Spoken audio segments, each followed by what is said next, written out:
Manas na lumingon sa likod si Micah, matapos siyang tawagin ni Manong Lupo sa ikalimang pagkakataon. Binitiwan niya ang lambat na nililinisan at pinagpaganang shorts na napuno ng buhangin. Nasaan na yung mga kasama mo? Tanong nito habang nagtututpik. Di ba sabi ko, pagtungtong ng 3:00, sabay kayong maglilinis yung gagamitin natin? Nagigib pa si na Rafael. Inutusan sila ni Manang Feliz na punuin yung 5 malalaking drum sa loob. Sagot niya rito. 5 kayo, di ba? Kahit si Rafael at Buknoy lang maiwan doon, ayos na. Kayo talaga? Gusto mapabilis ang trabaho kasi mga tamad. Hindi makayanan ni Micah na tignan ang pag-iling ng lalaki. Para bang kasalanan pa nila kung bakit hanggang ngayon hindi pa tapos ang gawain dito sa isla. Bumalik siya sa paghahanda ng mga net. Iniisip niya na sana hindi pagbuntungan ng inis ni Manong Lupo si Rafael. 1 buwan pa lang ang lumipas mula nang sapilitan siyang hilahin ni Manong Lupo. Ang asawa nitong si Manang Feliz ang nagtakip ng panyo sa kanyang ilong hanggang sa mawalan siya ng malay. Mula sa buhay sa lansangan, heto siya ngayon sa isla ng Bacor at nagtatrabaho para sa mag-asawang dumukot sa kanya. Lumapit sa kanya si Manang Feliz. Tapos na ba yan? Opo, ilalagay ko na po sa bangka. Sige, pagkatapos mo riyan, tawagin mo na si Rafael doon. May papagawa ako. Atas nito bago nagmamadaling umalis. Halos magdikit na ang kilay ni Micah dahil sa inis. Si Rafael ang pinakamatanda sa kanila. Sa edad na 14, marami na itong nagagawa at malakas pa. Sa sobrang lakas nito, halos lahat ng mabibigat na gawain, ito ang napag-uutusan. Umalis na siya sa pwesto at hinanap ang 4 na kasamahan. Rafael, Buknoy! Tawag ni Micah. Lingshi! Hoy, ran! Nanguna si Rafael sa iba kahit pa humahangos. Buhat nito ang pinakamalaking galon, habang ang mga bata sa likod tigda-2 maliliit na balde ang karga. Tabi, Micah, mabigat to. Sigaw ni Lingshi. Oo, teka lang. Gumilid siya sa kanapatingin sa mga paan nila. Nakasuot ng tsinelas sa mga bata, pero si Rafael nakapaa lamang. May hiwa na sa mga daliri nito, nagdurugo pa ang ilang sugat. Itinikom niya ang bibig at hinubad ang suot na tsinelas. Sumunod siya sa mga ito papasok sa likuran ng bahay. Konti na lang, masayang sabi ni Ranran. Di man lang ako napagod, kaya ko pa. Naunang magsilabasan ulit ang iba samantalang mabagal ang kilos ni Rafael. Pawisan ito at ang labi ay malat na malat. Rafael, suotin mo tong tsinelas ko. Alok niya. Saglit na tumingin sa kanya ang lalaki saka nagpunas ng muka. Masisira ko lang yan. Masyado maliit yung tsinelas mo. Pumasok ka na sa loob para magpahinga. Magdamag ulit tayo mamaya sa laot. Mapapagalitan ka na naman kapag nakatulog ka. Gusto mo ng tubig? Ikukuha kita ng maiinom. Umiling si Rafael at hinawakan ang kanyang ulo. Nasusuka na ako sa pagod, okay? Kapag pinainom mo pa ako ng tubig, mas lalo akong bibigyan yan. Napalunok si Micah. Si Rafael talaga ang hinahangaan niya. Magmula nang mapunta sila rito. Hanggat kinakaya nito, lahat sila'y pinoprotektahan ng patpati nitong katawan. Walang pagod na kinikilala si Rafael. Basta ba't lahat sila'y makakakain at di matutulog ng gutom. Bumukas ang pinto at sumilip ang mukha ni Manong Lupo. Oh, ba't nandito ka pa? Ikaw, Micah, ha? Ang bata-bata niyo pa para lumandi. Saka na yan. Kamutin niyo na muna kapag Makati. Di niyo pa kaya sumunod sa utos? Nagde-date na kayo dito? Malaswang sabi ng matanda. Nalukot ang mukha ni Micah, lalo pat nakikita niya ang sugatang paa ni Rafael. Gusto niyang pilipitin ang binti at braso ni Manong Lupo. Hindi siya mahinhin at mabait dahil naimpluwensyahan siya ng mga tao sa lansangan kung saan siya nagkawisyo. Gayunpaman, kung magmamatigas siya at lalaban, paano sila aalis sa lugar na to? Pumasok ka na, Micah. Pagpukaw ni Rafael sa kanyang pansin. Tawagin mo na lang kami kapag kakain na. Umalis ito dala ang galon na walang laman. Hindi niya pinansin si Manong Lupo na nakamasid sa kanya at mas piniling umakyat sa bangin. Maganda ang tanawin sa dagat pagsapit ng dapit hapon. Para bang nilulunok ng nag-aapoy na dagat ang pagod na araw. Mamayang gabi, magsisimula na ang panibagong laban. Inaalala niya sina Buknoy, Lingxi at Ranran. Dahil sa edad na 10 taon, mababagal silang lumangoy dahil hindi pa sanay at madaling mapagod. Sana makauwi silang 5 na ligtas. Arya! Sigaw ni Manong Lupo, kasabay ng malakas na paghilas sa pisi. Umarangkada ang bangkang demotor at nagsihanap silang 5 na makakapitan. Si Manang Feliz, katabi ang pamangkin nito na si Misha, at mismo si Manong Lupo sa pwesto ng driver. Ang mga bata nagkakalat sa harapan, samantalang si Micah at Rafael nasa likod. Katabi ang maingay na makina at mainit na usok nito. Kumapit kayo na maigi Ranran, Lingxi, Buknoy! Sigaw niya. Umirap si Misha at nagtaas ng kilay sa kanya. Hindi ito pinansin ni Micah at humawak ng mahigpit sa nylon na nakatali sa katig ng bangka. Alerto naman lagi si Rafael. Oras na may mahulog na bata, mabilis itong lulundag para sagipin. Hindi delikado ang mahulog habang umaandar ang bangka. Pero kapag tumama ang ulo sa katig, bago bumagsak sa tubig, nakamamatay ang magiging resulta, lalo na sa murang katawan ng isang bata.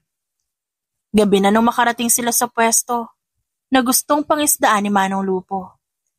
Naglatag sila ng malaking net bago umalis. Ang makikita lang sa malayo ay ang malalaking styro na nakalutang bilang tanda. Lumipat sila sa mas malalim na pwesto. Saka naman inihulog ang palangre. Ito ang napakahabang nylon na tinalian ng maliliit din na nylon na may malalaking taga na nilagyan ng pain sa dulo. Ang nahuhuli nito madalas, malalaking pusit at mahahabang isda. Pagsapit ng hating gabi, pinasuot na sila ng panakip sa mata. Ilang saglit pa, nag-umpisa na ang pagmamando ni Manong Lupo. Silaban mo na, Rafael! Sumenyas ang binata bago lumusong sa dagat. Hawak nito ang isang lalagyan na may lamang pulbura at mitsa sa loob. Nakapwesto na ang net ni Manong Lupo. Samantalang ang mga bata nakahanda sa gilid. Ilang segundo pa, nagkaroon ng malakas na pagsabog. Lumusong agad si Micah sa tubig upang bulabugin ang mga isda papunta sa net ni Manong Lupo. Sa pangalawang ulit lang, halos wala nang paglagyan ng mga isdang nahuli nila. Malaki ang ngisi ng mag-asawa.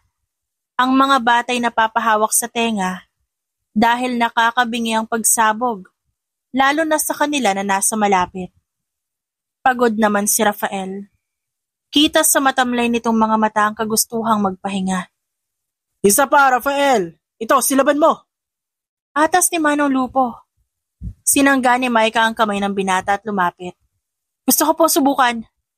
Talaga? Maganda yan. Para di naman sayang ang pagpapakain ko sa iyong babae ka. Tinanggap niya ang lalagyan, pati na ang lighter. Nanginginig ang kamay niya dahil sa pinaghalong lamig at takot. Lumapit sa kanya si Rafael. Sigurado ka bang susubukan mo talaga? Oo naman. Kung di ako matututo ngayon, kailan pa, di ba? Sagot niya kahit pa hindi niya ito matingnan sa mata. Pinaapoy na ni Micah ang lighter at umilaw ang mitsa. Mabilis siyang lumusong sa dagat para ilagay sa tahanan ng mga isda ang dinamita. Pero masyadong malakas ang hatak ng tubig sa kanya. Ayaw sumunod ng lalagyan dahil may hangin ito sa loob. Isang malakas na puwersa ang humatak sa kanya. Nabitawan tuloy ni Micah ang dinamita. Tinangay siya ni Rafael sa napakabilis na paglangoy at umahon sila kasabay ng pagsabog. Hindi napansin ni Manong Lupo ang pagkakamali niya. Hindi na ipasok sa tahanan ng mga isda, kaya walang masyadong huli sa net. Ubos na yata rito. Tara, kunin na natin ang iniwan nating net, pati na ang mga palangre. Sigaw ng matanda. Bilis, bilis, magsiyahon na! Hindi makatingin si Micah kay Rafael. Gusto niya sana na makapagpahinga ito. Pero gamuntik pa siyang masabugan ng dinamita sa mukha kanina. Nakainom pa siya ng tubig alat. Ako na muna lulusong. Hanggat maliliit pa kayo. Sabi nito maya-maya pa. Nag-init ang mga mata ni Micah. Hindi siya makahinga dahil sa paninikip ng kanyang dibdib. Bata ka rin naman ah. Kung makapagsalita ka, akala mo laki-laki mo na. Saway niya rito. Ako ang kuya, kaya alagaan ko kayo. Mas maalam ako sa pangingisda, kaya wag mo nang ulitin ang ginawa mo kanina. Hinarap niya ito at inangasan ng matindi. Pag ako lumaki, ako naman na magbubuhat ng tubig, tas ako na rin ang sisisid. Di na ikaw ang gagawa ng lahat, kasi mas magiging mas malakas ako sa'yo. Natawa si Rafael. Micah, dapat ang iniisip ko kung paano tayo makakaalis dito. May masasakyan ba tayo? May marunong bang magmaneho ng bangkang di motor sa atin? Saan tayo pupunta? Lahat nga ng kapitbahay natin ang alam nila pamangkin tayo ni Natandang Lupo at si Liz. Di tayo makakaalis agad. Pangangatwiran niya. Bumuntong hininga si Rafael. Hintayin mo. Kapag lumaki-laki na tayo, tapos kaya na natin si Manong Lupo, ihuhulog natin sila sa bangka, tapos babiyahe tayo hanggang sa malayo. Sa mumunting puso ni Micah, napakaganda ng planong yon. Tumango siya at saglit na sinilip ang matanda. Nakita niya ang mga mata ni Misha na tila laser kung sumentro sa kanya. Gumilid siya bago umira para hindi nito makita. Baka magsumbong pa ito kay Tandang Lupo at palanguyin siya pa uwi. Iritableng nagising si Micah kinabukasan. Hindi niya matagalan ang pang-aasar ni Nalingsha at Ranran, kaya sinubukan niyang lakarin ang gubat para tingnan kung may kalsada ba sa kabila. Inabutan na lang siya ng tanghali at wala siyang makita sa daanan, kaya mas pinili niyang bumalik sa dalampasigan. Hindi pa bumabalik sina Manong Lupo at Manang Feliz mula sa bayan kaya wala sila makain. Anong ginagawa niyo? Tanong niya sa mga bata. Susubukan namin manguha ng swaki sa batuhan. Masarap yun pag pinares sa nyog. Sabi ni Buknoy. Namewang siya. Wala tayong paglulutuan kasi nakapadlock ang bahay. Di na kailangan, Micah. Si Rafael ang magbubukas ng nyog. Tapos kakainin na lang natin ang diretso kasama ang laman ng swaki. Nakipag-apir pa ito kay Ranran. Bago ikinabit ang salapindana at sumisid sa dagat. Tinanggal ni Micah ang suot na tsinelas saka lumapit sa mga ito. Dumukwang siya para tignan sa paanan kung may mga lamang dagat na pwedeng ulamin mamaya. Hoy Micah! Sigaw ni Rafael. Mukhang katatapos lang nito sa pag-akyat ng puno. May karga itong 3 nyog.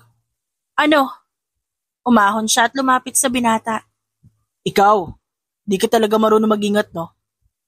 Masyado ka bang kampante na porke bata kasama mo? Ganyan ka na? Paano si Mang Lupo? Alam mong babae ka kaya dapat mag-alerto ka. Teka lang, ba't ka magalit?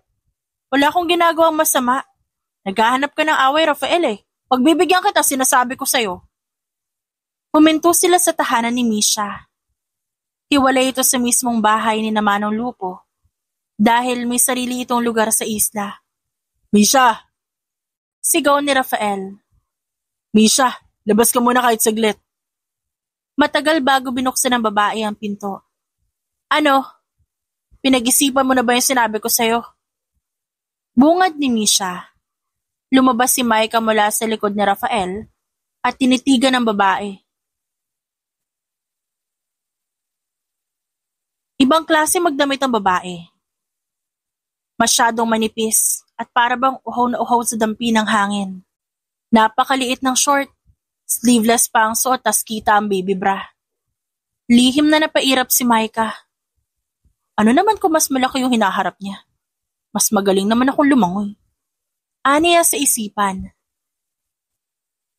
May napkin ka pa ba? Pwede ba akong humingi kahit isa?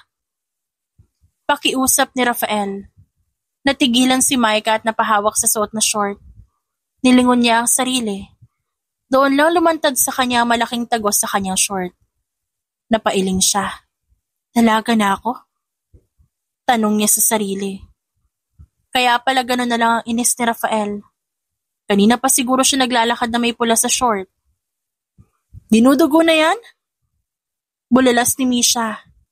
Pumasok ito sa loob, kumuha na isang pad at binigay ito kay Rafael. Kala ko lalaki yan. Basta rin nasabi nito sa kanya. Babayaran ko rin to, Misha. Salamat. Tulungan mo na lang ako maglinis ng lambat mamaya. Kahit yun na lang muna. Bye, Micah. Dalaga ka na. Hindi na siya umimik. Mas piniling sumabay kay Rafael sa pag-alis. Bumalik sila sa lugar kung saan sila natutulog. Isa itong dating bahay-bahayan para sa pagkakaingin, pero ngayon abandonado na. Nilagyan ito ni Manong Lupo ng lumang pader para maging tulugan nilang limas sa gabi. Marunong ka ba maglagay nito? Pag-uusisan ni Rafael pagpasok nila. Hindi eh. Kahit sa TV, hindi naman pinapakita kung paano gamitin yan. Okay, akin na yung panty mo. Atas nito, napahawak naman siya sa dibdib. Rafael naman. Akin na. Ikukumpara ko sa picture na nandito sa plastic. Saka natin malalaman kung paano ilalatag. Okay, ang talino mo talaga. Huri ni Micah bago pa simpleng nagtanong. Ano yung sinabi ni Misha? Pinag-isipan mo na raw ba yung sinabi niya sa'yo? Umiling lang si Rafael. Huwag mong pansinin yun. Nag-aaral yun sa sentro kaya kung ano-anong kabulastugan na nasa utak. Gusto niyang mag-kiss kayo, no? Nasasaktang tanong niya. Saan mo napulot yan? Di ka nga marunong maglagay ng napkin tas maalam ka sa kalukuhan. Kalukuhan ba yung nagsasabi ng totoo? Alam ko namang may gusto siya sa'yo eh. Reklamo ni Micah. Bumuntong hininga si Rafael at sa wakas sumuko. Gusto niya mag-picture kaming dalawa para kunwari sa school. Ako raw boyfriend niya. May nanggugulo kasi sa kanya sa school. At ayaw tumanggap ng hindi. Kaya sinusundan siya lagi. Sa teacher niya yung sumbong, di yung nagpapapansin siya sa'yo. Hindi pinansin ng lalaki ang sinabi niya. Mas pinili nitong tapusin ang ginagawa. Huwag mo ipapaalam kay Manong Lupo na dinudugo ka na. Nag-aalala ako para sa'yo. Lalo na kung lasing siya. Bulong nito. Tumabi siya kay Rafael at binangga ang balikat nito. Alam ko kung ano ay kinatatakot mo. Kapag may pakiramdam akong kakaiba, magtatabi agad ako ng kutsilyo sa pagtulog. Hihintayin ko na magtiwala sa akin si Tanda. Kapag sinama niya ako sa bayan, tatandaan ko ang ruta. Pag-uwi ko, magnanakaw tayo ng bangka niya. Babiyahe tayo, tas makikita na natin ulit ang kalsada. Napayuko si Micah. Pagdating sa sentro, anong mangyayari? Dati na akong palaboy, Rafael. Minsan, gustong-gusto ko umalis dito. Pero may mga araw din na napapaisip ako. Saan ako pupunta pagbalik dun? Tila ba nabuksan ang mga mata ni Rafael at hindi ito makapagsalita. Nagkibit balikat siya. Di ba ang sabi nila, ang mahalaga may bahay tayong tinutuluyan? Tumango ang binata at binigay sa kanya ang pamalit na underwear. Tinanggap ito ni Micah at sinuri ng tingin. Oh, madali lang pala. Sige na, umalis ka na para makapagpalit na ako. Hindi. Magbanlaw ka muna sa kamusotin yan. Asar siyang umiling, kahit sa loob niya masaya siya. Kahit walang matandang gumagabay kay Micah, nandiyan naman si Rafael na kahit papaano, naaalalayan siya sa mga dapat gawin. Mabilis na dumaan ng 2 taon, 14 na si Micah. Marami na siyang karanasan sa pangingisda. Pero hindi pa rin niya maabot ang kakaibang talent ni Rafael. "Buknoy, aarya na!" Sigaw niya mula sa bangka. Umugong ang makina. Nagmamadali namang tumakbo ang lalaki. 12 anyos na ang tatlong makukulit na yon, at mas maliksi kesa dati. Gayunpaman, lagi namang tulog dahil lumalaki pa ang katawan. "Manong Lupo, teka lang po." Pakiusap niya sa matanda. Hindi ito nakinig at lumarga na ang bangkang dimotor. Nakakapit si Buknoy sa katig, kaya nagtulong-tulong sila para maabot ang kamay nito. Sa susunod, ang mauhuli hindi sasama. Siyempre kapag di sumama, wala makakain. Ganun lang yun. Magaspang nasabi ni Manong Lupo, matapos makita kung paano nila tulungan si Buknoy. Natawa ang kanang kamay nitong si Lando, na bagong salta sa isla. May mga pamilyang lumipat sa Bacoor para doon tahimik na mamuhay. Walang kaalam-alam ang lahat na dinukot lang sila ng pamilya ni Manong Lupo dahil ang akala ng mga ito magkadugo lang sila. At kahit pa magsumbong si Maika, hindi naniniwala ang mga ito. Nagpaparenta kasi ng bangka si Manong Lupo para gamitin ng iba. Hindi ko kontrahin ng mga taong to ang lalaking nagbibigay daan sa kanila para makapaghanap buhay. Minsan pa nga, sila pa ang nagsusumbong kapag nagtatamad-tamaran sila para magpalakas kay Manong Lupo. Nung si Maika, lumalaking matangkad. Saad pa ni Lando. Natitipuhan siya ni Tunying. Baka gusto mo ipagpares ng dalawa. Bahagyang tumingin si Manong Lupo sa kanya. May kakaiba sa kinang ng mga mata nito kaya umatras siya at nagtago sa likod ni Rafael. Masyado pang bata tong si Maika. Hilaw na hilaw pa ang isip niyan pati pangangatawan. Hintayin niyong mag-18. Sa kanyo ipares kung kani-kanino. Tiyak magkakaanak agad yan. Pahayag ng matanda sabay tawa. Humigpit ang hawak ni Maika sa nylon. Dumilim naman ang mukha ni Rafael at nagbabadya ang galit nito. Konting maling salita pa, tiyak magwawala na ang binata. Kasabay ng pagtanda ni Rafael, ay ang pagiging bugnutin nito at mainitin ang ulo. Naisip ni Maika na baka ito ay dahil wala na si Misha. Lumipat na kasi ito sa sentro para seryosohin ang pag-aaral. Naiinis siya dahil para sa kanya, hindi talaga bagay si Rafael at Misha. Anong pinagsasabi niyang si Tanda? Tanong ni Lingshi na tumabi sa kanila. Kala mo may baboy na hinihintay lumaki sa kakakatayin eh.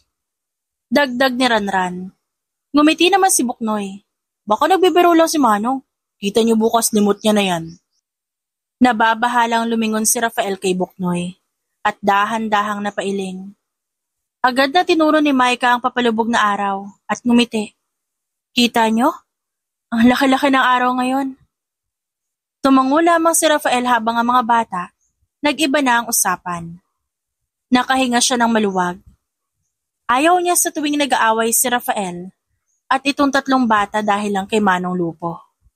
Masyadong malapit si Buknoy sa matanda. Lagi nitong dinidepensahan ang mga sinasabi o ginagawa ni Manong Lupo. Kaya madalas ito ang paborito sa lahat. Di naman nagustuhan ni Rafael ang pagiging bulag na paniniwala ni Buknoy. Kaya laging may diskusyon at asarang nagaganap. Pagdating sa laot, nag-umpisang uminom ng alak si Manong Lupo habang sila'y sumisisid at nagpapaputok ng dinamita. Nakita ni Maika ang pag-atras ni Lando kaya lumapit siya dito. Diba 28 na si Tunying?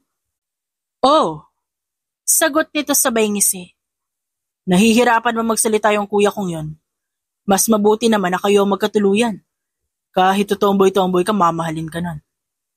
Umirap naman siya. Ano ngayon kung tutomboy-tomboy ako? Bata pa ako, ba't mo ako pinapare sa matandang yon? Kahit wala magkagusto sa akin, nandiyan naman si Rafael. Kaya ikaw na lang magmahal dyan sa kuya mo. Nagkaroon ng pagsabog kaya saglit silang natahimik. Agad na nakabawi si Lando. Ba't binabanggit mo si Rafael? Pagbalik ni Misha, bubuo na sila ng pamilya. Kasi gustong-gusto ng dalagang yon, yung binatang yan. Maasa ka kay Rafael. Siyempre, mas gugustuhin nun ang pamangkin ni Manong Lupo. Kung marunong siya mag-isip, alam niya na kung anong dapat gawin. Hindi makakibo si Micah at naubusan siya ng sasabihin. Masama ang tingin niya kay Rafael habang nangingisda sila hanggang makauwi. Ayusin mo nga yung balikat mo. Reklamo ni Manong Lupo. Sabay tapik sa kanyang ulo. Muntik nang matapon ng icebox na pinapabuhat ito kay Micah. Kaya mukhang bad mood na naman. Dapat talaga lalaki na lang kinuha ko at di na ikaw. Kahit ganda, hindi mo kayang iambag dito sa bangka. Mas mukha ka pang lalaki kaysa sa akin. Sabi pa nito. Umiling na lamang siya saka nagmamadaling tinapos ang gawain. Matapos tanggalin ang mga isda sa net at itabi ang lahat ng mga ginamit sa pangingisda, pumunta na lang silang 5 sa balon at mabilis na naligo para tanggalin ang malansang amoy sa katawan. Papalit na ako Paalam niya sa mga kasama. Lumabas ka agad kapag tapos ka na. Sabi ni Buknoy. Naunang magbihis si Micah sa tulugan nila saka pumasok ang iba. Habang nasa labas siya, kinuha niya ang maliit na bag kung saan naroon ang salamin sa face powder na walang laman. Pinulot nilang ito matapos itapon ni Manang Feliz. Sinuri ni Micah ang refleksyon at nagpa siyang maglagay ng konting pulbos. Kinagat-kagat niya pa ang labi para pumula ito. Pero dahil babad siya sa sikat ng araw, kulay kayo manggi ito at malat pa. Naglagay ka ng pulbo? Matutulog na tayo Bungad ni Rafael matapos ito magbihis. Mukhang inutusan nito ang mga maliliit na maglatag ng higaan. Madalas kasi, nauuna ang mga ito kaysa kay Rafael. Bakit, di ba bagay? Lumapit ang lalaki at sinuri ang kanyang muka. Ano maganda riyan? Iyang labas, hindi magpapantay ang kulay ng mukha mo sa liig at mismong braso. Agad siyang umirap at sinuntok ang balikat nito. Kakainis ka naman Sinasabihan na nga nila akong tomboy dun sa labas. Tapos ayaw mo man lang akong tulungan na mukhang babae. Pakiramdam niya, hindi isang dalaga ang tingin ni Rafael sa kanya. Baka sa mata nito isa lang siyang katropa. Importante kay Micah na magmukha siyang mahinhin na babae sa harap ni Rafael. Hindi niya alam kung bakit pero gusto niyang marinig na nagagandahan ito sa kanya. Sa lugar kung saan hindi siya nakakapaglaro kasama ang kaedad na babae, walang nakakatanda na gumagabay sa kanya. At kahit telebisyon hindi niya mapanood. Kakaunti lang ang bagay na nagpapaikot sa mundo ni Micah. Kaya naman gano'n na lang kahalaga ang sasabihin ni Rafael. Dapat, pag-igihan mo na itago yung ganda mo. Napapansin ka na nitong Ning.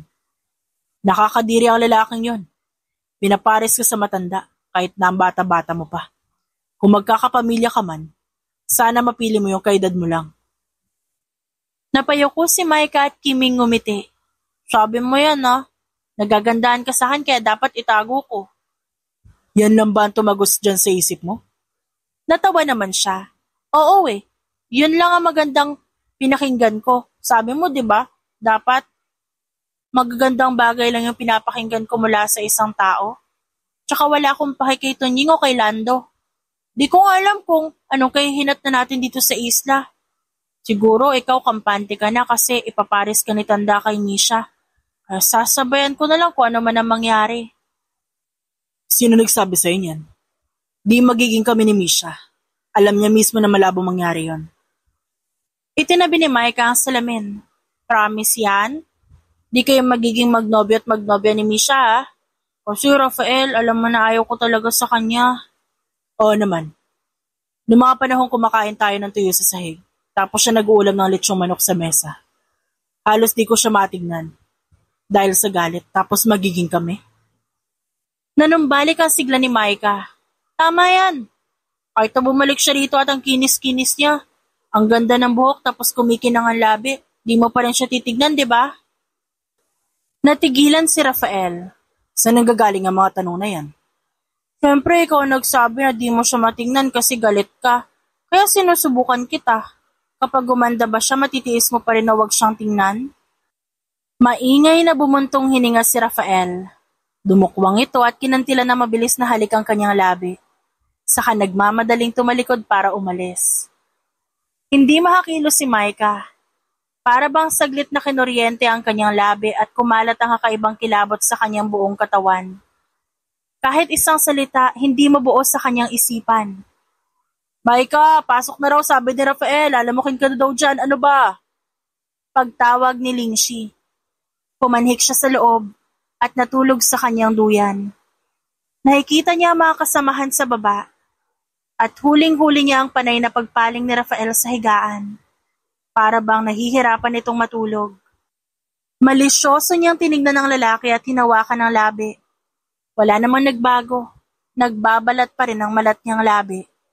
Pero tila ba nadagdagan ng kumpiyansa ang kanyang sarili. Sabi ni Rafael, hindi ito makikipagpares kay Misha. Hindi kaya dahil ito sa kanya? Nakangiting natulog si Micah. Hindi niya alam kung anong aasahan bukas. Pero sa unang pagkakataon, gusto niyang gumising agad ng maaga. Dumaan ang isang linggo at sa palagay ni Micah na babaliw na yata siya. Para bang guni-guni niya lamang ang nangyari noong nakaraan. Ngayon, ayaw man lang siya pansinin ni Rafael. Ginalit mo ba siya? Tanong ni Ranra nang mapansin ito sa wakas, ang kakaibang tensyon sa paligid. Wala ah. Inayos ni Micah ang buhok at tumingin sa malayo. Tutuloy pa ba natin ang pagpalaot? Malamig ang hangin. Nagbabadya ang ulan sa malayo. Konting ambon lang yan. Kailan ba tayo inabutan ng malakas na ulan sa dagat? Makikita mo mamaya marami na naman tayong huli. Tinapos silang pag-aayos ng kagamitan sa pangingisda. Makalipas ang ilang sandali, bumalot na sa isla ang tunog ng maingay na makina ng bangka ni Manong Lupo. At oras na para makipagsapalaran sa dagat. Hindi sumama si Lando dahil masama ang panahon, kaya sila lamang ang kasama ng matanda sa pangingisda. Sa edad 46, napakalakas nito. At mabigat ang mga palad. Ilang beses na silang nasampulan, kaya kahit mag-isa lang ito takot pa rin sila. Dumaan ang ilang mahahabang oras, wala sila gaanong huli sa lambat. Sinubukan nilang sumisid at magpasabog gaya noon. Pero hindi makontento si Manong Lupo sa papitsuging kuha. Dumiretso pa sila sa malalim na parte ng dagat at naghulog ng palangre. Dito, kahit papaano malalaki ang isdang nabingwit nila. Sige na, bumalik na tayo. Nakangiting utos ng matanda. Hindi nila inaasahan ang malakas na ahon at mabagsik na hangin sa kanilang pag-uwi. Para bang ayaw silang pabalikin ng dagat sa bahay.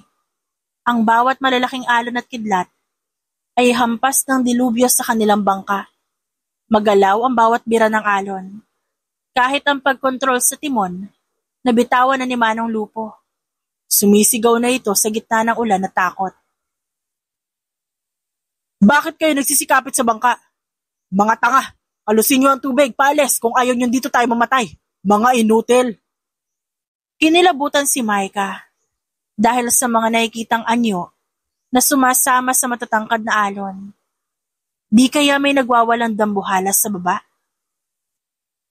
Umabot kaya roon ang ingay ng kanilang paggamit ng dinamita sa pangingisda? Kilos, Micah, punyet ang bata to, aanganga! Dumapa siya para kumuha ng pangkalos at mabilis na inalis ang tubig sa baba ng bangka. Kailangang mabilisan dahil hindi lang tubig dagat ang kanilang kalaban, kundi pati malakas na buhos ng ulan. Umindayog ng malakas ang bangka. Mabilis na gumalaw si Rafael para lumapit sa kanila. Agad na nakaupo ang mga bata at kumapit sa kahoy pero hindi ganon kapalad si Micah. Napahiga siya sa bangka. Tumama ang ulo niya sa matigas na kawayan, ngunit ang pinakamalala sa lahat, natabig niya ang lalagyan ng palangre at dumaustos ito palabas ng bangka. Nahulog sa dagat ang kanilang malalaking huli. Hindi na ito makikita pang muli. Sa kabila ng pagkahilo, mabilis na tumayo si Micah para silipin kung may lumutang ba na isda, subalit masyadong maitim ang dagat at ang nakatitig sa kanya, pabalik ay ang walang hanggang kadiliman. Napahiyaw sa galit si Manong Lupo at nanliit ang katawan ni Micah. Akmang sasaksakin siya ng matanda gamit ang kutsilyo noong pigilan nito ng mga bata. Tumalon ka ngayon din. Kunin mo ang mga nahulog na isda. Utos nito habang tinataboy si Buknoy. Itiwan mo ako. Isa ka pang walang kwenta. Pumagit na si Ranran at tinago si Maika sa likod. Sinabi naman ni Lando na delikado mga isda ngayon, pero tinuloy niya pa din. Isda lang yun.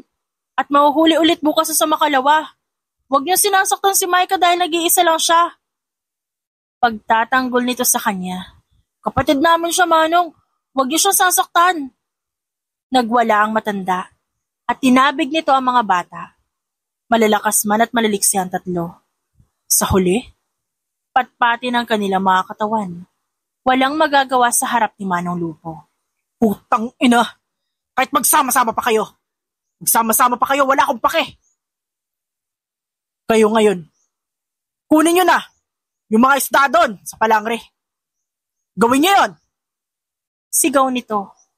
Dumilim ang lahat bago nagkaroon ng saglit na pitik ng nakakabulag na ilaw at kumulog ng malakas. Nakita ni Maika ang saglit na pagbabago ng anyo ni Manong Lupo. Sa isang iglap, para bang nagkaroon nito ng mahahabang sungay at kulay pulang balat. Ang halimaw ay hindi ang matinding alon ng dagat kundi si Manong Lupo. Perwisyo ito at sakim. Walang lunas ang gutom nitong hindi masaid ng kahit anong pagkain sa mundo. Lumapit ito kay Maika habang hawak-hawak pa rin ang isang kutsilyo. Sumiklab sa puso niya ang kagustuhang manlaban at patumbahin ang demonyong ito. Tinadyakan ni Rafael ang tuhod ni Manong Lupo mula sa likod, kaya bumagsak ito sa harap niya. Mula sa kabilang dulo ng bangka, gumapang si Rafael hanggang mapuntahan sila. Naghintay ng tiyempo at sa wakas, sa unang pagkakataon nilabanan si Manong Lupo. Tarantado kang bata ka. Sinasabi ko na nga ba't may araw din na susuway ka. Tumayo ang matanda at praktisadong sumugod kay Rafael, kahit pag gumagalaw ang bangka. Halika rito. Gago ka? Sukatin natin ang tapang mo. Iwinasiwas nito ang kutsilyo habang si Rafael umiiwas. Naghalo na ang bawat sigaw nila hanggang sa mapatumba muli ng binata si Manong Lupo at nasipa palayo ang kutsilyo nito. Agad na kumilos ang matanda at hinila ang binti ni Rafael. Nang mahawakan sa wakas ang binata, saka nito inundayan ang sunod-sunod at walang patawad na suntok sa muka at sa katawan. Mang Lupo, tama na! Bababa na ako! Sisisirin kayo mga isda! Sigaw ni Maika habang umiiyak.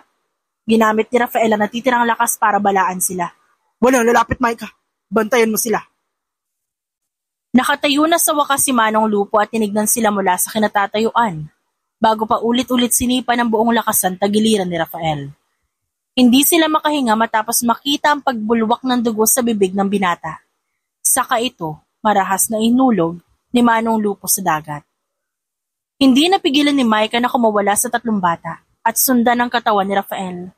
Hinila siya pabalik ni Mang Lupo. Saglit itong sumilip sa dagat at nakitang walang umahon na binata. Nilamon na ito ng alon.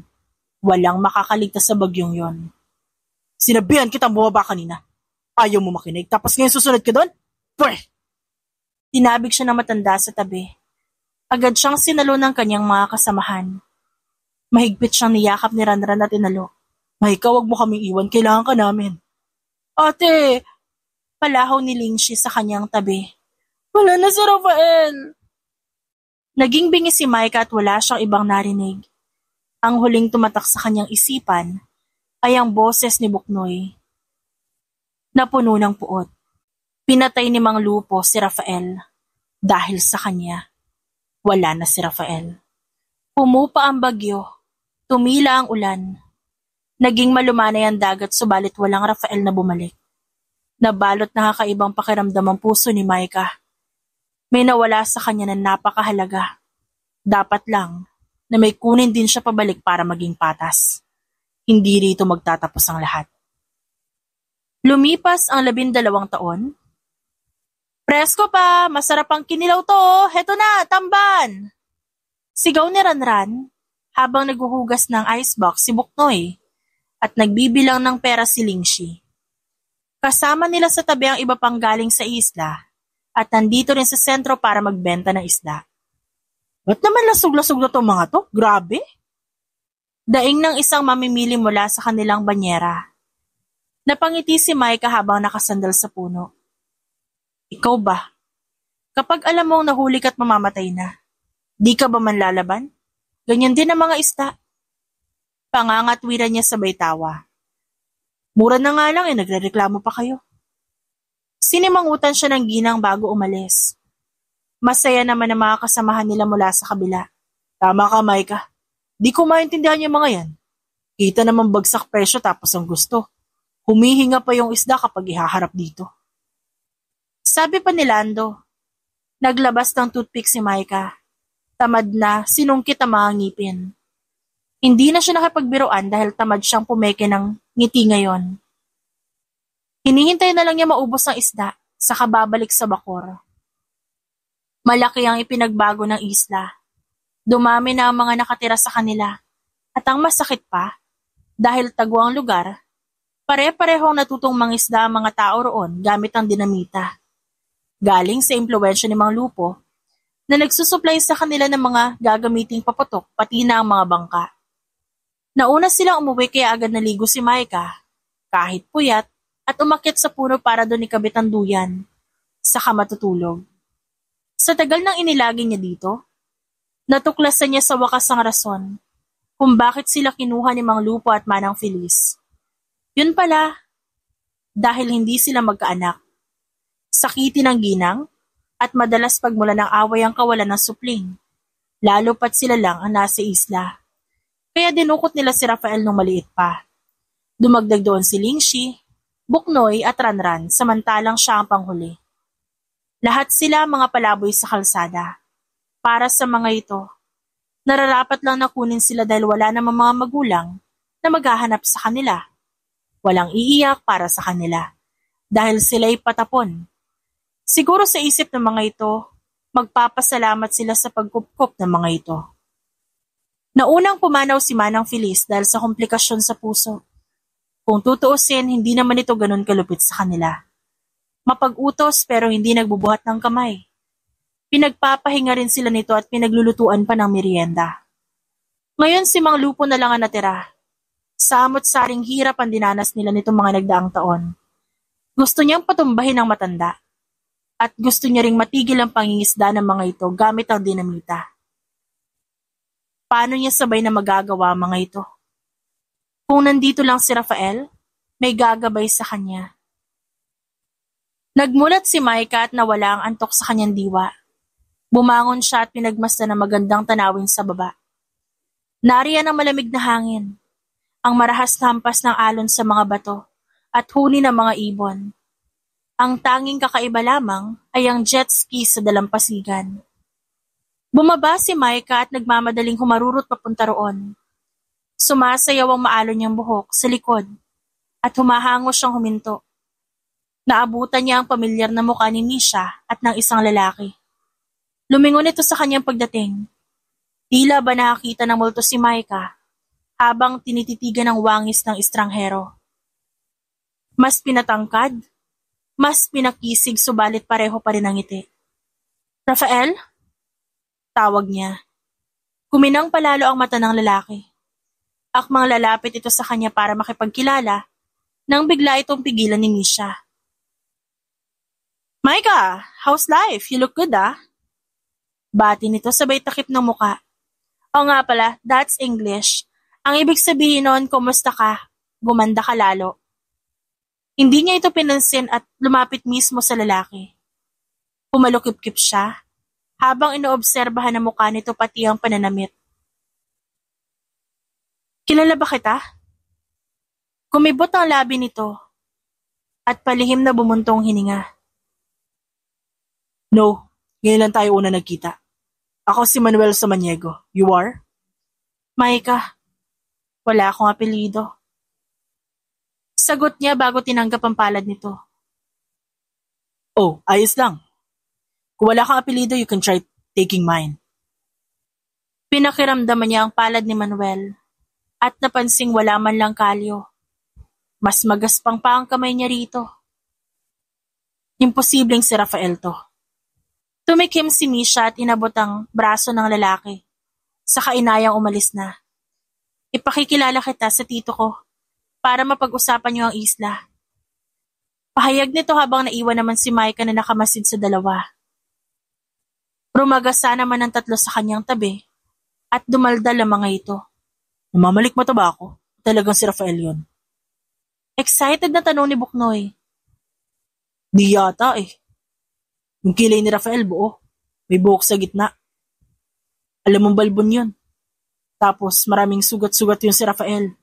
Parang di naman marunong magtapon ng lambat yun. Reklamo ni Lingshi. Nakita mo sa malapitan, Micah, ano sa palagay mo? Tanong ni Ranran. Tumingin siya sa tatlo at kinatukan noon ng mga ito.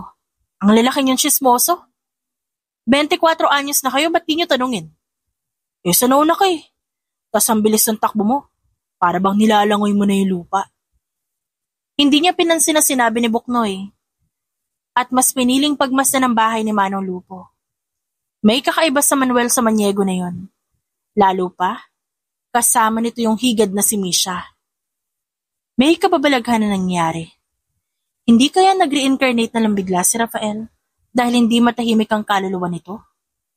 Tanong niya sa sarili, bago nagpa siyang sundan ng lalaki mula ngayon.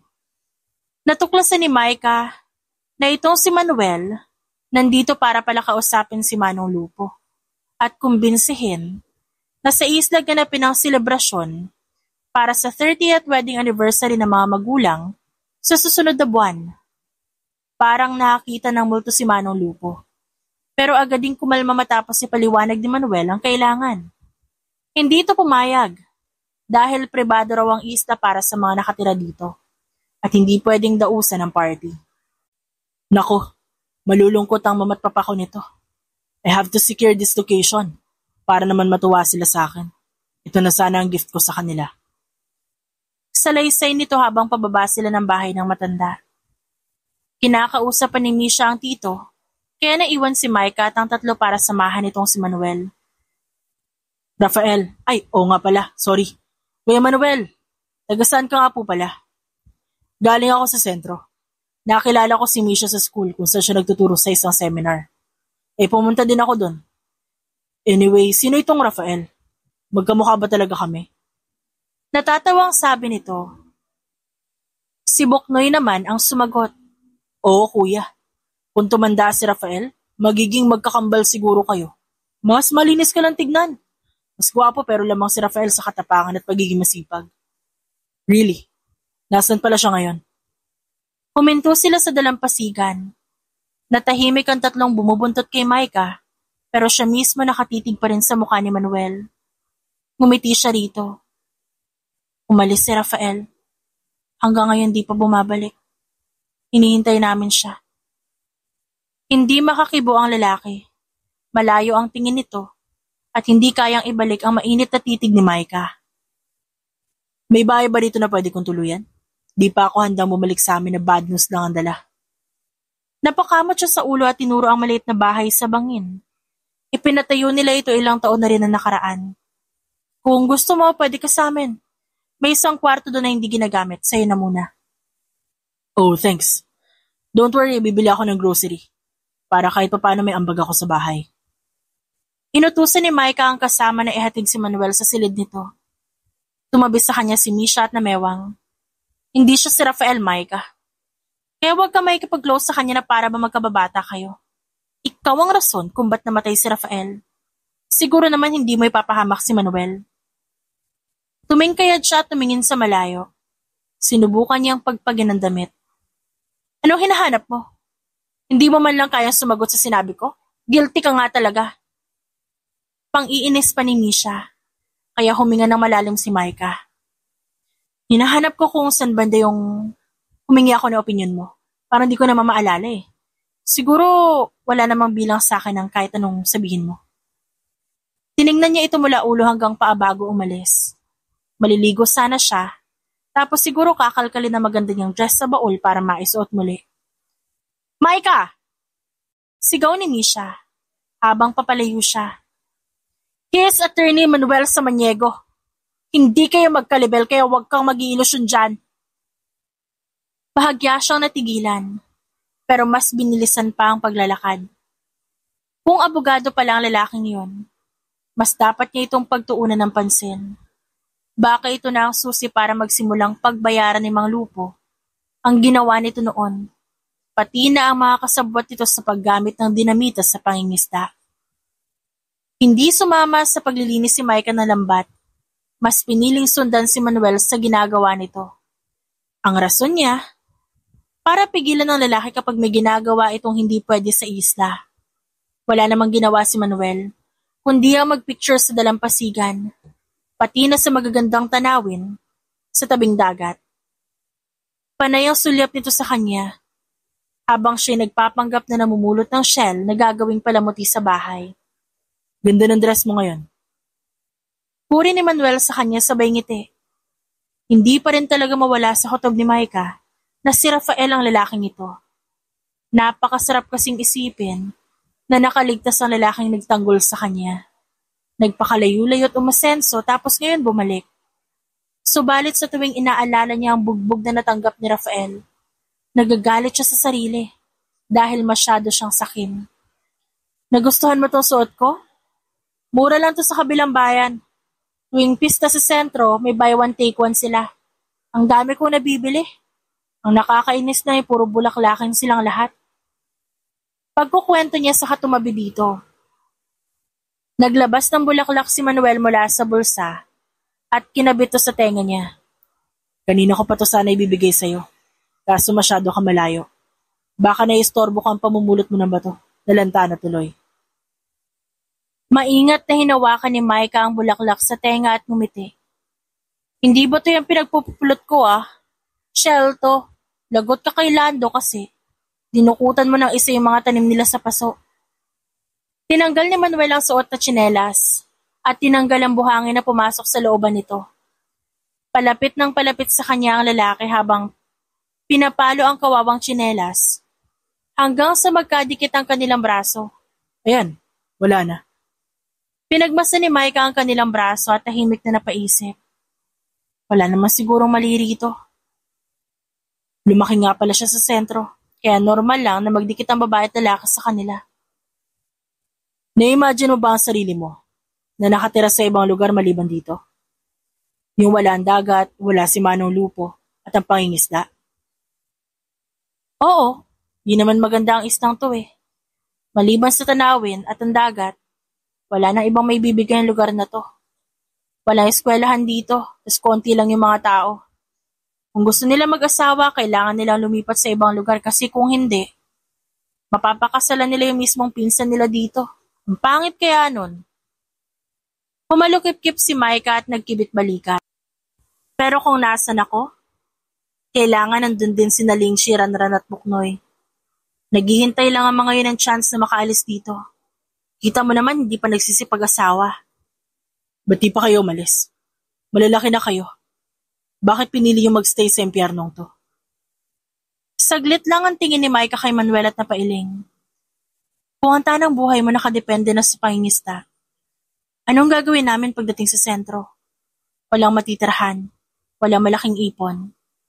Gusto rin namin na magkasama kami hanggang sa huli. Saan kami makakahanap ng trabaho? Napasok kaming 3. Huminga ng malalim si Manuel. Kung gusto, may sandamakmak na paraan, Micah. Pwede kayo magsumbong kung talagang nais nyo. Tandaan mo na kahit kaming 4, nakagawa rin na ipinagbabawal na paraan sa pangingisda dahil sa utos ni Mang Lupo. Kahit kami, baka makulong din. Yumuko ang lalaki at binaba ang kamera na dala. Inunat ni Micah ang binti at sinundot ang tuhod nito gamit ang sariling daliri sa paa. Bumalik ka lang ba para pagalitan ako, Rafael? Maingat niyang sabi. Hindi ito makakibo sa kanyang sinabi. Lalo siyang naging determinado at umusog pa palapit dito. Nung una kita makita, malakas ang kutob ko na ikaw nga yan. Ba't Manuel ang napili mong pangalan? Wala pa rin tong imik kaya nagkwento na lamang siya. Lumaki naman ang maayos si Naling, Ranran at Buknoy.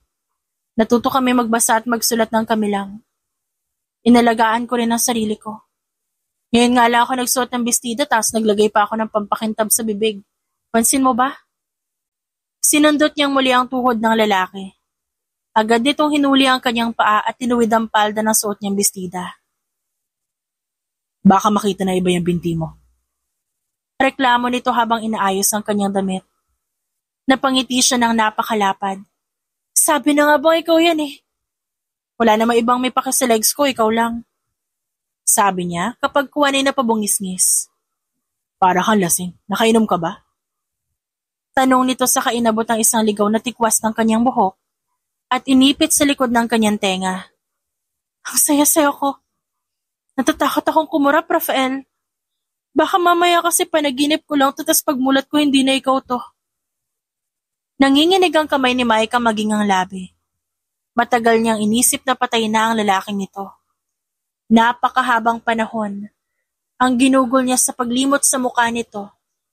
Pero heto, at agad niya itong nakilala. Walang silbi ang paglimot ng utak kung ang puso'y handang umalala. Ginapang ni Rafael ang konting espasyo at pinigilan ng kanyang pag-atras. Sa muling pagdampi ng kanilang labi, wala na ang kuryosong pagkilala sa nararamdaman gaya ng ginawa nila noon. Ang palitan nila ngayon ay kapauhaw at sabik sa tamis na pinagkait sa napakahabang panahon. Manuel lang itawag mo sa akin kapag may ibang tao. Sabi ni Rafael sa wakas, kahit sa harapan ng tatlo? Inayos ni Maika ang nagusot na bestida at lihim na napangiti. Kilala mo na ang mga yon. Hindi sila makakapagtago ng sikreto, lalo na ang gaya nito. Humilig siya sa balikat nito at nilaro ang manggas ng suot nitong damit. Anong balak mong gawin? Saan ka ba talaga nang galing? Paano ka nakaligtas?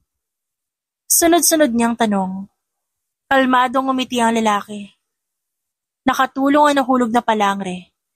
Noong araw na bumagsak si Rafael sa dagat. Nakakapit ito sa lumang styro. Nagpalutang-lutang sa dagat habang bumabagyo. Sa lakas ng bugso ng dagat, mabilis itong napadpad sa malayong lugar. Ilang oras na panay suka si Rafael dahil sa sobrang pagkahilo at nangulubot ang katawan dahil sa pagkakababad sa tubig. Inaanod dito sa dalampasigan kasama ng maraming basura. Napadpad sa isang pribadong rest house. Mayaman ang pamilyang nakapagligtas kay Rafael. Sinabi nito ang lahat ng karanasan. At imbis na puntahan ng mga ito si Manong Lupo sa Bacor at iligtas si Maika na siyang naiwan, mas pinili ng mayamang mag-asawa na bigyan ng chance si Rafael sa pag-aaral. Pangangatwiran ng mga ito, kung desidido si Rafael na tulungan si Maika, dapat magpalakas muna ito at kumita ng malaki. Siguro, inaasahan ng dalawa na malilimutan din ni Rafael ang mga naiwang bata sa isla. Pero pagkatapos maitayo ang sariling pangalan sa law firm, kung saan ito nagtatrabaho, agad itong tumulak at pumunta sa Bacor. Walang wedding anniversary na idadaos sa lugar, kundi isang entrapment para hulihin sa akto ang paggamit ng dinamitan nitong mga mangingisda sa kanilang isla. Makukulong din ba kami? Alam kong abogado ka na at kailangan mong gawin ang tama pero Rafael, napilitan lang naman kami noon.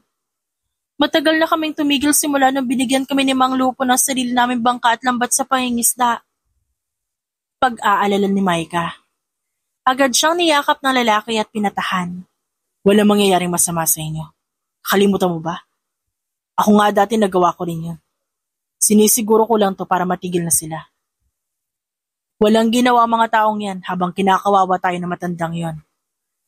Dati, kawawa tayo. Kayo naman hanggang ngayon. Hayaan mo silang makulong. Halos pigain na ni Maika si Rafael sa kanyang pagyakap. Pero sadyang miss na miss niya ito. Bagong-bago na nga si Rafael. Dahil kahit ang amoy pang mayaman na, hindi niya mapapantayan ang pagiging elegante nito. May nobya ka na ba, Rafael? Tanong niya. Asar siyang kinurot ng lalaki sa pisngi. Hahalikan kaya kita kung meron. Dati rin naman hinalikan mo ko, pero hindi tayo naging mag-on. Di mo pa nga ako pinansin pagkatapos. Natawa ng malakas si Rafael. Ang bata-bata pa natin ng mga panahon yun, Maika. May gatas pa sa labi. Ang hirap itawid ng pag-aaral ko mula senior high, kolehiyo hanggang mag-law school. Gustong-gusto ko na makabalik dito, pero kailangan kong pigilan ang sarili ko para may magtataguyod na ng grupo natin sa hinaharap. Di na tayo mag-uulam ng toyo sa sahig, habang ang iba kumakain ng masasarap na pagkain sa harap natin. Gusto ko rin mag-aral gaya ng ginawa mo. Naiiyak na hinagkan ni Rafael ang kanyang buhok. Kahit anong gusto niya may bibigay ko na. Masayang tumango si Micah. Bumalik na muli ang paggaan ng balikat niya dahil sa wakas, may maaasahan na siya maliban sa kanyang sarili. Nagpatuloy si Rafael sa pagpapanggap bilang Manuel at umaarting tila ba turista sa isla. Hulog na hulog si Misha sa galing nito. Kaya matapos ang isang linggo, halos ang babae pa mismo ang pumipilit kay Manong Lupo na pumayag. Saan mo ba nakilala yung lalaking yan? Sa edad nitong 58, malaki pa rin ang pangangatawan nito at di man lang nabawasan ng kagaspangan ng pag-uugali. Mas lalo pa itong lumala dahil sa katandaan. Sa university, tito, alam niyo naman po na natanggap ako bilang isang visiting lecturer sa sikat na university sa buong probinsya natin, di ba? Sakto namang naging guest speaker si Manuel. Nagkausap kami tungkol sa anniversary ng parents niya. Gusto raw nila ng nature kaya wiklik! Salaysay ni Misha. Hindi naman nakikinig ang lalaki. Mas nag-enjoy ito sa kinakaing inihaw na isda. Ang sarap ng timpla mo rito, Micah. Komento pa ng binata. Naging seryoso naman na ekspresyon ni Manong Lupo. Ikaw ba, Misha, may gusto sa lalaking to? Diretsahang tanong ng matanda. Hindi naging kimi ang babae at diretsong tumango. Opo, tito. Kung ganon, dapat makasama mo ko sa pahingisda. Di ba? Nang sa gayon magkaintindihan tayo. Saad naman ni Manong Lupo kay Manuel. Tingin mo, Manuel. Lumawak ang ngiti ng lalaki. Sige.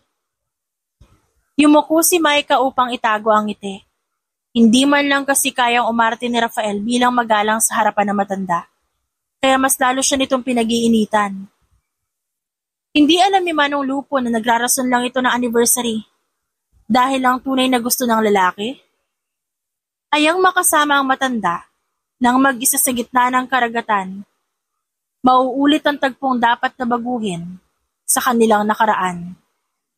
Madilim na noong pumalaot sila.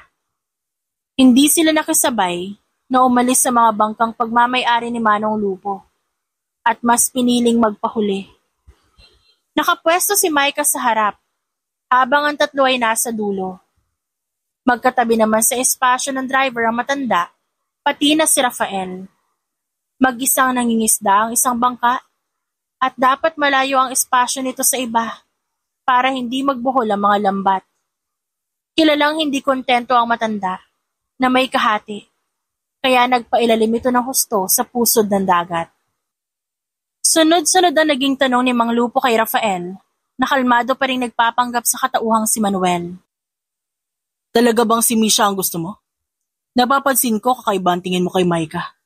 Sinasabi ko sa'yo, dun ka sa babaeng di ka lugi sa utak, ganda at pinag-aralan. Mangmang ang isang yan, kaya wag mo nang nililingon. Sabi pa nito, maganda si Micah, tanda. Nasasabi mo lang yan kasi pangit ang napangasawa mo. Malakas na sabi ni Buknoy. Natigilan si Rafael, maging si Manong Lupo saglit na natulala. Dati pinagtatanggol ni Buknoy ang matandang to. Pero ngayon parang wala na itong natitirang respeto. Matagal nang nililihim ng lalaki ang galit, magmula nung mawala si Rafael. Ngayon lang ito nagsalita ng ganito.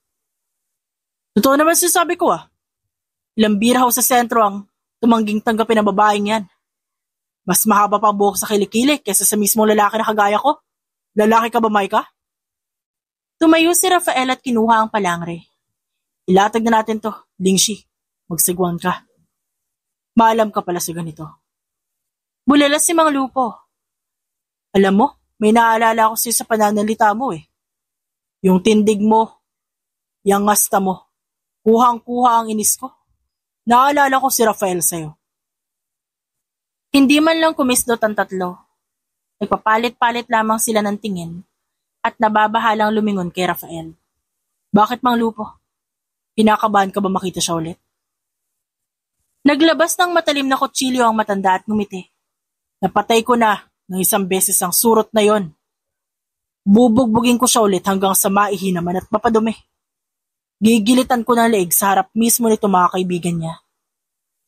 Mabilis na tumayo si Rafael at tinapon ng buong lakas ang palangres sa matanda. Dahil sinusuportahan ng kahoy ang styro, mas mabigat ito. Huli na kahit sanggahin pa ng matanda.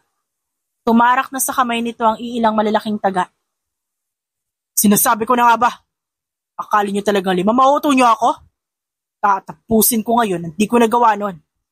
Papatayin ko kayong lahat para wala na matira. Sigaw nito bago buong lakas na binunot ang mga taga sa kamay. Kahit pa may nasamang laman at ugat. Rafael, salo! Sigaw ni Lingshi sa kainit siya ang isang patalim. Naghanap si Maika ng gagamiting armas. Inumpisahang undayan ng suntok ni Ranran si Mang Lupo habang si Buknoy, pilit tinatadyakan ng tuhod nito. Kapag masyado napapalapit ang matanda, nagpapahulog sila sa dagat at aahon ulit para umulit na patumbahin si Mang Lupo. Ang sapilitan nitong itinuro sa kanila noon, ginagamit na nila mismo laban dito ngayon. Bakit hindi na lang kayo mamatay mga ingrato? Pinakain ko kayo mga walang silbi. Sigaw nito bago mabilis na nahuli ang buhok ni Ranran. Agad na sumaklolo si Buknoy at hinampas ng sagwan si Mang Lupo. Bitawan mo yung kapatid ko. Maging si Lingshi nakisali. Buong lakas itong pinagsususuntok ang matanda. Ginawa mo kaming alipin dito. Pinakain mong parang aso at hindi tao.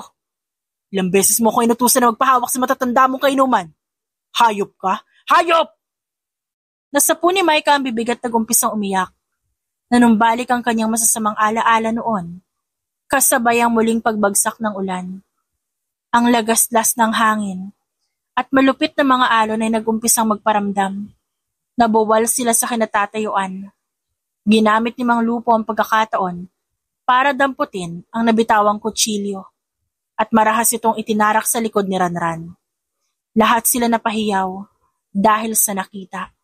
Tiniis ni Ranran ng sakit at tinadyakan si Mang Lupo sa muka. Lumapit si Ranran at kinaladkad dito sa unang bahagi ng bangka. Nakita ni Maika ang pana na ginagamit sa pagsisibat ng pusit. Kahit ano pang sabihin niyo, wala na kayong magagawa para ibalik ang nangyari noon. Yung mga luha niyo, akin yan. Magalit man kayo habang buhay na ako nakatarak sa isipan niyo at ang sakit na nararamdaman niyo ang nagpapasaya sa akin. Tumawa ang matanda. Wala akong pinanghihinayangan. Kung may maliit na bagay, sana nakuha ko man lang sa inyo. Yun ay ang pagkababae ni Maika. Kay sarap sana, di ba? Kung nabuntis ko siya, Rafael. Kung nabuntis ko siya. Sa unang pagkakataon, magkakaanak na sana ako ng dugot laman ko sa mundong to.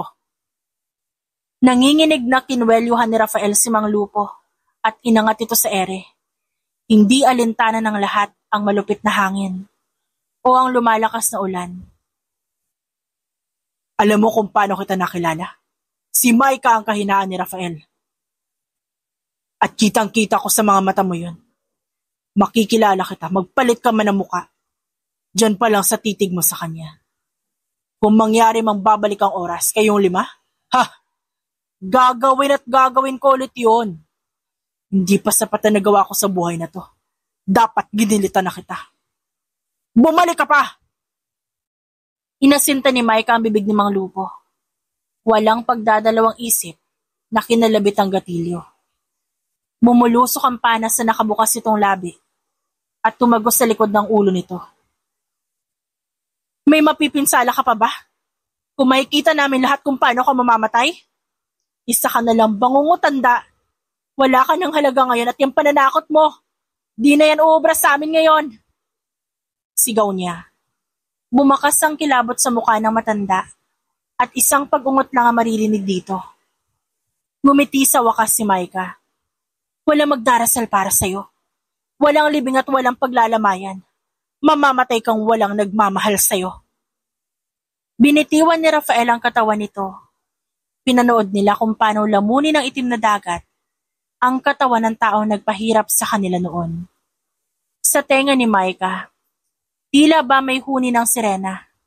Sinasabing nakawala na sila. Ang laban ay tapos na. Malaya na sila. Agad na pinaandar ni Rafael ang bangka at tumungo sa rest house ng pamilyang kumupkop dito. Doon nakilala sa wakas nilang apat ang mag-asawang tumulong kay Rafael. Ginamot nila ang sugat ni Ranran. Habang nakikibalita na nahuli na sa wakas ang mga gumagamit ng dynamite fishing sa isla ng Bacor. Sinempohan ni Rafael ang pagtimbre sa mga otoridad nung umalis sila. Kahit isa sa kanila, hindi nagsalita tungkol sa marahas na pangyayari. Tila ba naging sinumpa ang sekreto na dadalhin nilang 5 hanggang sa hukay. Lahat sila, determinado na magbago. Pare-parehong gustong magsimula ulit, malayo sa lahat ng ito. Sa huli, kinailangan nilang bumalik sa isla para kausapin ang mga otoridad at magbigay ng statement. Hindi sumama si Ranran dahil sa sugat nito. Nandito na sila. Bungad ng isang lalaki. Humarap sila kay Misha. Seryoso ang ekspresyon nito. Kayo ay sina? Tanong ng isang lalaki. Ako po si Micah. Ako naman po si Buknoy. Lingshi, sir. Ako naman po si Rafael. Pagpapakilala ng huli. Lumandas ang luha sa mga mata ni Misha at tila pagod ito na paupo sa buhangin. Miss, sila ba ang kasama ng tito mo sa pagpapalaot? Kalmadong tumingin sa dalampasigan si Misha at umiling. Hindi po. Wala silang kinalaman dito. Mag-isang pumalaot ang tito ko gamit ng isang maliit na bangka. Nasurpresa si Micah sa sinabi nito. Nasa dalampasigan nito nung umalis sila. Imposibleng nakalimot ito bigla. Sigurado kayo, ma'am? Opo. Nang umalis sa otoridad, hinarap sila ni Misha. Kung naniwala lang ako sa kutob ko, dapat di na kita sinama rito, Rafael. Umiling lamang ang lalaki. Kahit wala ka, hahanap ako ng paraan para balikan ng tito mo. Pasensya na. Akala ko, habang buhay na siya makakatakas sa batas pero pagod itong umiling sa katumalikod. Huwag na sana tayo magkita ulit. Umalis si Misha, pinanood ni Micah ang tuwid itong likod at napahanga rito. May mga hindi man sila pagkakaunawaan noon pero hindi ito bulag. Matanda na ito at naiintindihan na namang lubos ang kanilang sitwasyon. Hindi sila nito sinisisi. Umuwi na tayo. Aya ni Buknoy. Inakbayan sila ni Lingshi. Nahanap na tayo ni Ranran. Iiyak na naman yun panigurado. Paano niyo ako nakilala? Natatawang tanong ni Rafael. Kung may tama namang sinabi yung animal na yun, Rafael, yun na yung pagtingin mo kay Micah. Mula nung mga maliliit tayo hanggang ngayon, di pa rin nagbabago. Nakangiting tumango si Buknoy. Makikilala kita basta nariyan siya. Magkahawak kamay na umalis ng isla si Micah at Rafael. Samantalang ang dalawa naman nagpapaandar ng bangka. Magaan ang pusong nilisan nila ang isla. Dahil gaya ng sinabi ni Misha, wala nang dapat balikan. Dahil tapos na ang lahat. Hindi na sila magkikita ulit ng kanyang bangungot. Makaraan ng ilang taon, nagring ang telepono ni Micah. Hudyat na oras na para lumabas ng pasilidad at puntahan ang kanyang mga kapatid. Nagkita sila sa boulevard kung saan nagmemerienda ang mga ito matapos ang lesson ng araw na yon. Lahat sila pumasok sa TESDA para maging specialized sa isang trabaho. Pinili niya ang tailoring o dressmaking para magawa niya ng damit ang mga kapatid at mismo si Rafael. Dati, mga pinaglumaan ang sinusuot niya pero ngayon, kahit anong disenyo ng bestida, inaaral niyang gawin para maisuot. Uy, kumusta? Bati niya kay Lingshi na naglalaro ng game sa cellphone. Ate naman, wala na, patay na yung hero ko. Reklamo nito sabay nguso sa harapan niya. Kumapit naman sa kanyang balikat ang pawisang si Brian, na dati kilala bilang Buknoy. Ate? Daming chicks sa Claret. Panay ang dribble ni Ranran sa dalang bola. Minilapita siya babae kanina. Nautal. Napahiya, tas nagtago sa likod ko. Ate, buti. Nagwapuhan sa akin.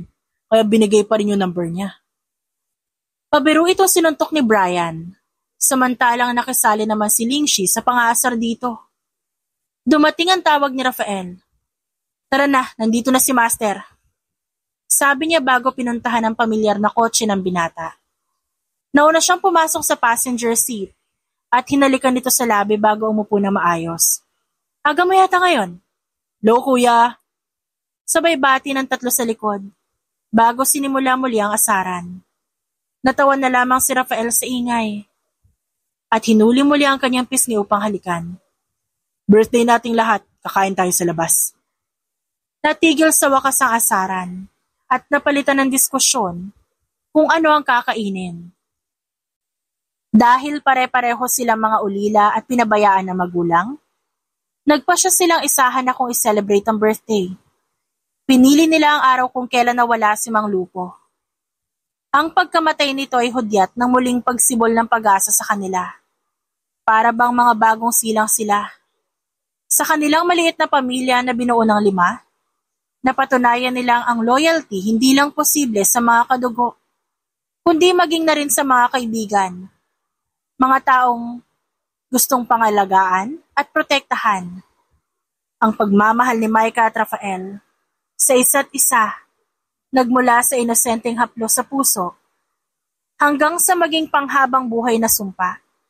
Hamunin man ang maraming taon, hindi matitinag. Samantala, pinatunayan naman ni Rafael na ang pagmamahal na taos sa puso, hindi likas na sakim, kundi dapat mapagprotekta. Lahat ng tao may kanya-kanyang paraan ng pag-move on. Gaya ng sabi nila, may mga impeksyon na dapat putulin mismo mula sa ugat para hindi na lumala. Sa kalagayan ni Micah, Rafael, Lingshi, Ranran at Buknoy, ang pagkitil sa pinagmumula ng problema ang tanging lunas para hindi manaigang dilim at sa wakas, paibabawan ng kapayapaan ng kanilang mga puso. May mga kasalanang Diyos lang ang kayang magpatawad. Pinili nila magkamali para wakasan ang kanilang paghihirap. At ngayon, tinatamasa nila ang kapayapaan at kagaanan sa puso na kanilang minsang pinangarap. The End.